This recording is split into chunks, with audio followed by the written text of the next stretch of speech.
It's Friday, everyone. What do we do on Fridays here at the Hint Hive?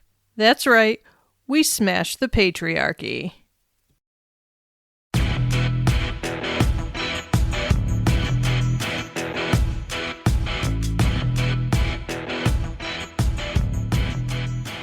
Hey there, badass women of the world, and everyone who's here to listen, learn, unlearn, and grow. Welcome back to another juicy, truth-telling, paradigm-shifting episode of the Hint Hive, Amplifying Women's Voices. I'm your host, Kelly Hint, queen bee of this hive, feminist life coach, psychotherapist, and your personal hype woman with a microphone. Today, we're discussing a topic that not only challenges tradition, but kicks the outdated rulebook to the curb. How single women are challenging the marriage-first mindset. So, grab your coffee, your matcha, your wine, your water, whatever fuels your fire, and settle in. You are in for a liberating ride.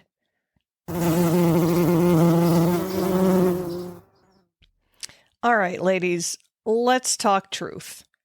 From the moment we're born, most of us are groomed to aim for one thing: marriage.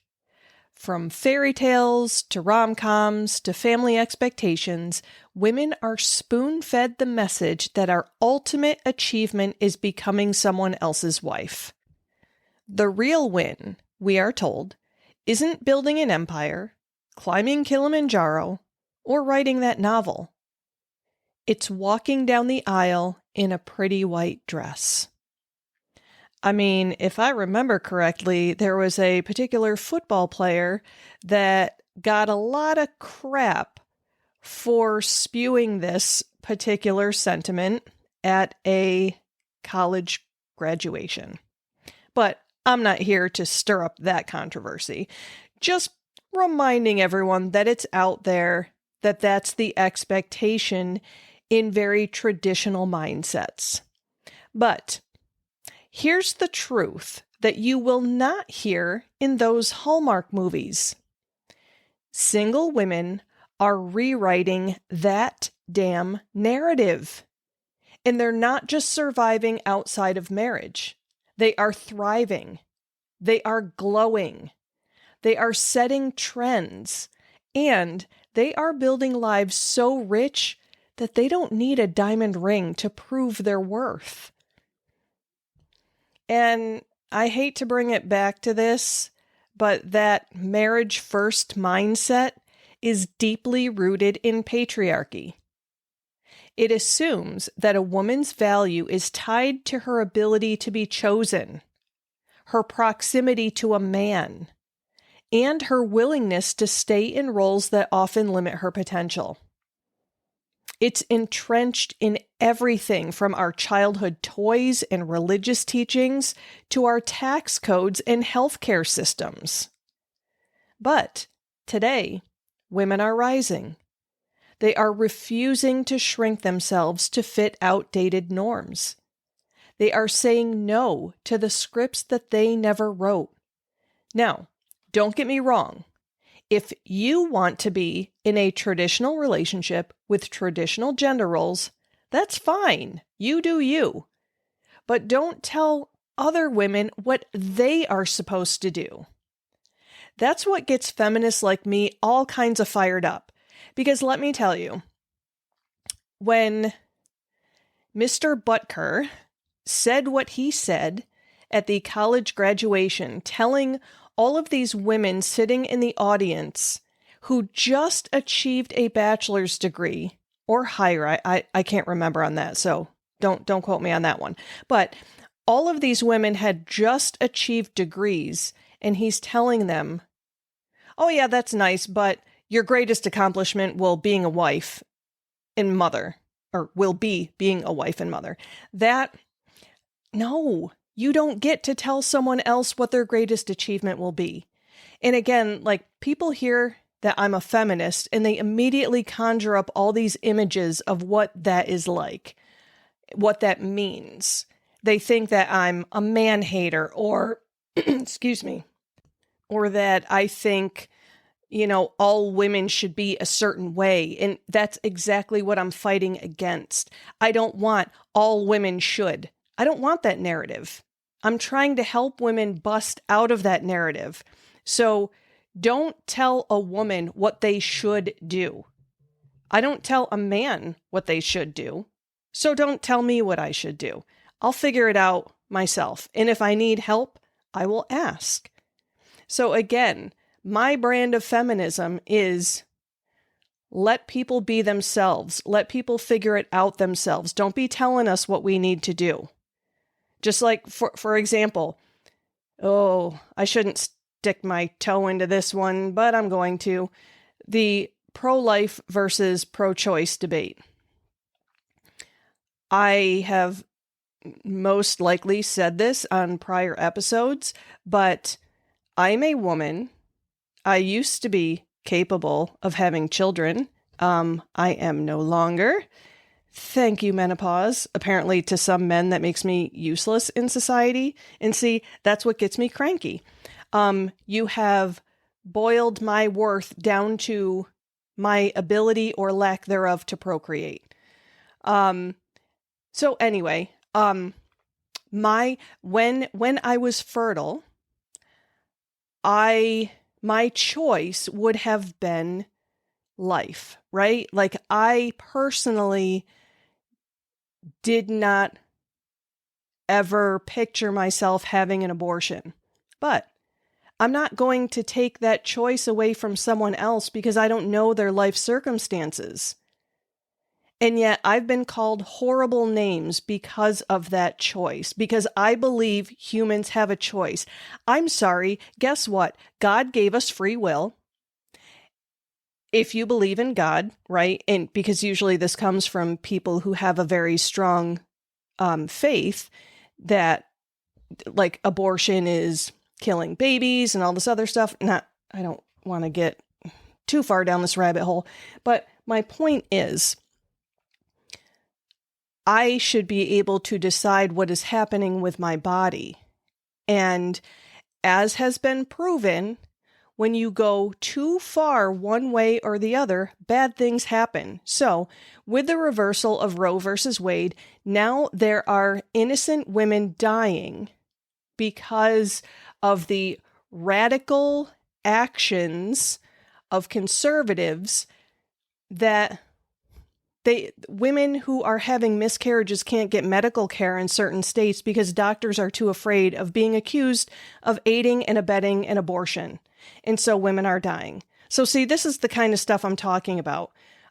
Everybody needs to stay in their lane. And wow, that was a total rant off topic. But I think my point in this whole thing was to say, ladies, if you want to be single, be single. If you want to be in a relationship, be in a relationship. It is your choice. Do not feel pressured by society.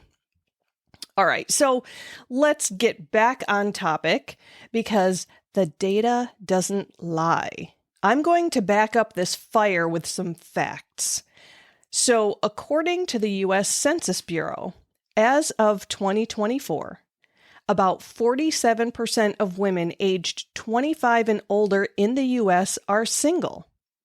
That's nearly half. Also, the number of women who have never married has more than doubled since the 1960s. And here's one of the cool facts that I like. Single women now own more homes than single men in the United States. Yes, we are literally investing in ourselves, our futures, and our communities. Not gonna lie, queens, that one actually shocked me, and I'm loving it. And also, research shows that single women are more likely to pursue advanced degrees and take international jobs and engage in community activism.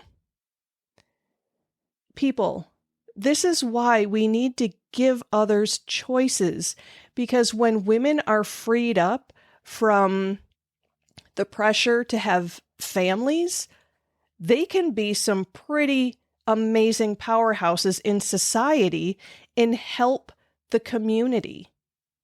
So, no, being single isn't about loneliness, desperation, or waiting around for someone to complete them. It's about liberation. Full-bodied, radically self-directed liberation. Women today are choosing to focus on building vibrant, fulfilling lives filled with careers they love, creative passions that light them up, deep friendships that nourish the soul, solo adventures that stretch their boundaries, healing that breaks generational cycles, and daily moments of joy that do not require validation from anyone else. These women are investing in themselves. They're investing emotionally, financially, and spiritually into themselves. And here's the best part. They are not missing out on anything.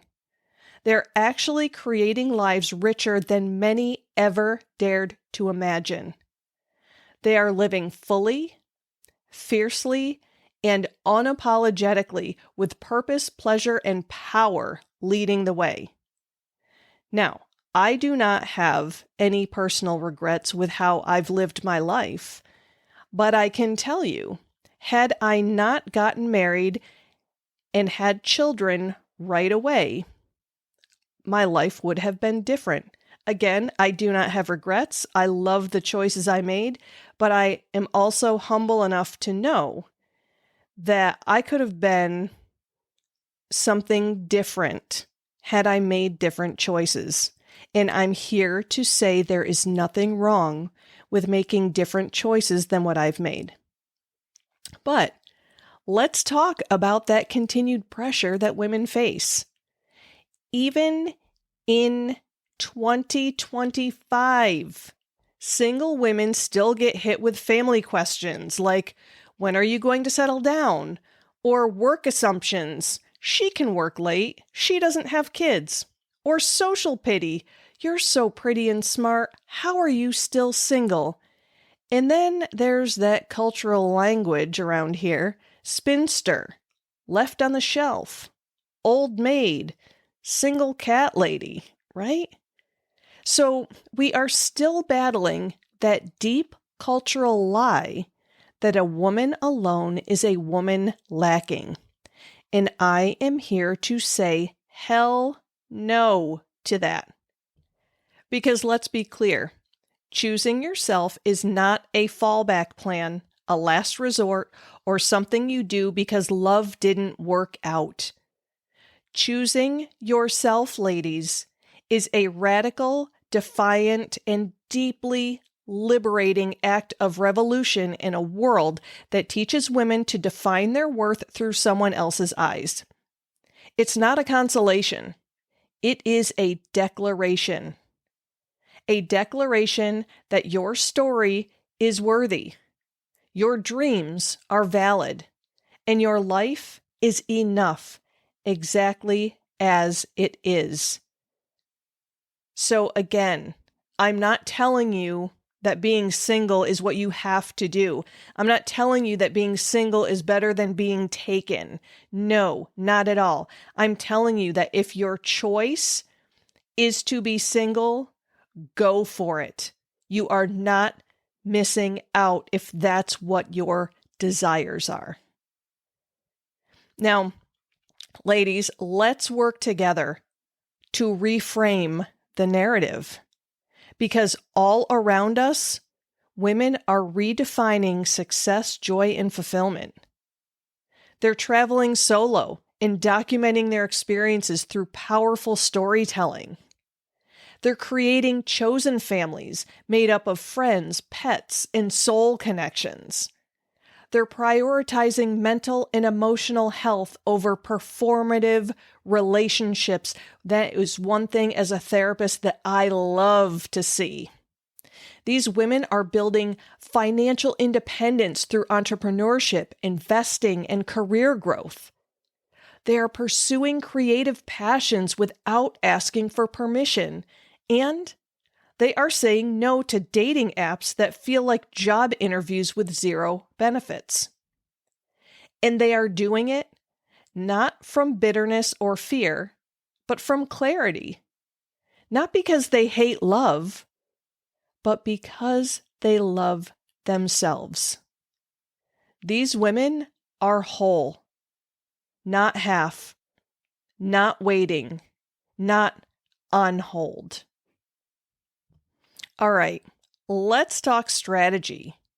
I've got some actionable steps to deconstruct the marriage first mentality. So, step number 1 in how you can start shaking the foundation of the marriage first myth is to audit your influences. Take a hard look at what you're consuming every day. What messages are your favorite shows, podcasts, books, and social media feeds sending you about women, relationships, success, and happiness? Are they reinforcing the idea that a woman's story only becomes meaningful when she's partnered up? Or are they showcasing women who are fulfilled, powerful, and complete on their own terms? Start curating your content with intention. Follow creators who celebrate independence, highlight diverse paths to happiness, and affirm that autonomy isn't a backup plan. It's a badass way to live. Fill your feed with stories that reflect your values, your power, and your potential. And to my ladies who do have partners, I think following these steps can be helpful in opening your minds also if you're struggling either with your worth separate from your partners, or if you're having a hard time with, say, one of your children not wanting to be with a partner, whatever it happens to be. These steps can help to deepen your own insight about women who have chosen to be single. All right, step number 2, language check. Because words are powerful tools of either liberation or limitation. So let's stop using language that makes singleness sound like a waiting room. Ditch phrases like still single, waiting for the one, or your time will come. Instead, say, she's crafting a life of her own design. Hell yes. Or, she's thriving in her autonomy. Language like that doesn't just shift perception, it shifts power. Speak as if wholeness was always the default. Because, ladies, it is. Step number 3. Celebrate self-defined milestones. Buy yourself flowers on a random Tuesday just because you're amazing. Book the trip you've been dreaming about. Yes, even if it's solo. Host a celebration for things society rarely applauds, like getting a promotion, running a 5K, finishing therapy, setting a boundary, leaving a toxic relationship, or moving to a new city. Bake yourself a cake for learning how to rest without guilt, because ladies, that deserves celebration right there. Create your own ceremonies. Who says you need a partner to pop champagne? You are the occasion. So clink that glass, cue the playlist, and toast to your own damn life. Because you are worthy. It is worthy of celebration. Step number 4. Redefine partnership and love. Because intimacy exists in all kinds of forms, not just the romantic kind with a capital R. Your best friend who knows your soul inside out. your creative collaborator who believes in your wildest dreams, your roommate who cooks with you and holds space for your messy days, even your dog who greets you like a rock star every time you walk through the door. Dog owners, you know what I'm talking about, right? Because these are all valid, meaningful, deeply nourishing bonds. Let's dismantle that outdated idea that love only counts when it comes with legal paperwork or a matching last name. Let's expand what counts as family, because chosen family is real, sacred, and just as worthy of celebration. And ironically enough, this may be a stupid example, but so those of you who know, I got chickens back in March. I got my first egg yesterday, and I celebrated like a crazy person. And I jokingly said that I got my first grandbaby, right? Because my children have not made the choice to have children themselves at this point in their lives. I do not know if they will change their minds or not, but as of right now, this is where we're at. And so I'm celebrating other things. I don't need to be a grandmother to have a full life.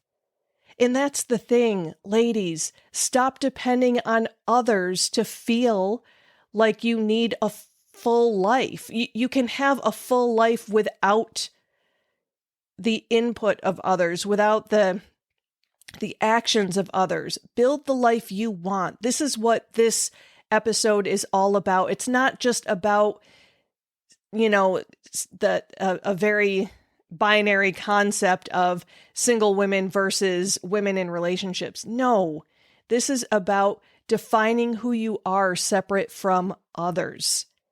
So for those of you who are in relationships, you can still build yourself without centering someone else. All right, step 5, reject the pity narrative, for crying out loud. When someone offers you that tired line, "Don't worry, you'll find someone," feel free to meet it with unapologetic truth. "I already did. She's brilliant, hilarious, and I see her in the mirror every day." Or, "Go bolder, ladies. I'm not searching to be found. I'm too busy building a life that lights me up."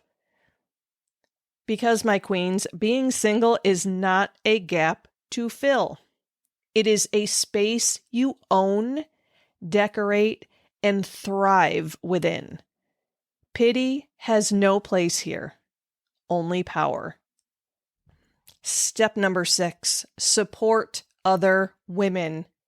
I cannot say this loud enough. If your friends are carving out their own paths, whether that means skipping marriage, choosing child-free living, starting a solo business, or simply living boldly in ways that challenge norms, cheer them on like the hype queen that you are. Don't echo the pressures that keep women small. Instead, hold space for their evolution. Be the voice that says, "You don't need to fit into a mold to be extraordinary." Instead, celebrate their growth, their choices, and their power. Remind them, every single chance you get, they are already enough, they are already whole, and already wildly worthy. And the final step, educate yourself on systems. Dive deeper into how systemic structures uphold the marriage first mindset. From joint tax benefits and spousal Social Security entitlements to health insurance coverage and housing policies, married couples are often favored in ways that leave single people, especially single women, economically and legally disadvantaged. Understanding these disparities isn't just about knowledge, it's about power. Because when we can name the systems, we can challenge them. Advocacy starts with awareness, but it grows through action. So speak out, vote for policy changes, and support legislation that acknowledges and respects diverse life paths. All right, my friends. This week's quote is from the ever-revolutionary Gloria Steinem. Gloria states, "Some of us are becoming the men we wanted to marry." Let's unpack that for a sec. It's not about mimicking masculinity or trading softness for sharpness. It's about claiming the agency, power, and freedom that society told us only a husband could provide. It's about becoming your own provider, your fiercest protector, your boldest advocate, and your most passionate cheerleader. It's about standing in your full selfhood without needing external validation to feel complete. So, let's not just laugh at that quote. Let's live it.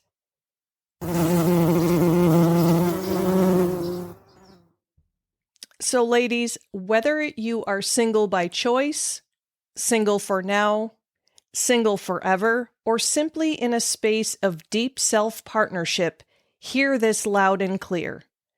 You are not broken. You are not incomplete. You are not behind. You are building a life that honors your soul, not society's script. And that is courageous. That is revolutionary. That is beautiful.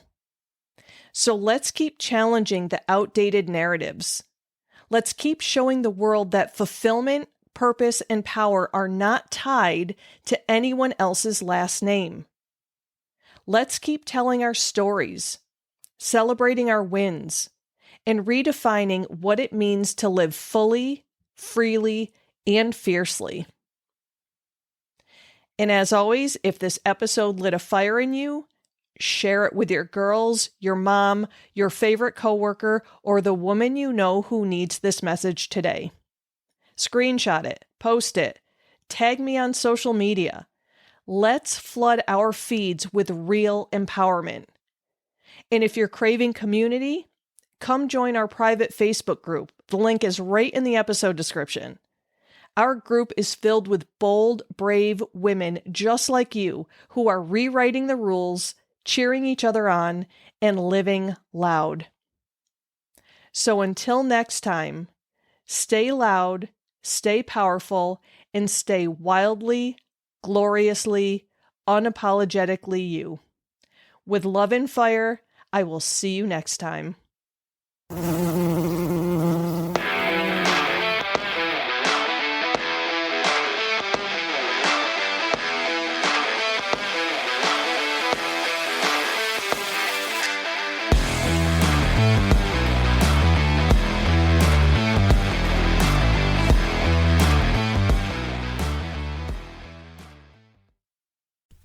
This podcast is powered by Kelly Hint Empowerment Coaching, as well as Kelly M. Hint LMHC and The Cranky Counselor.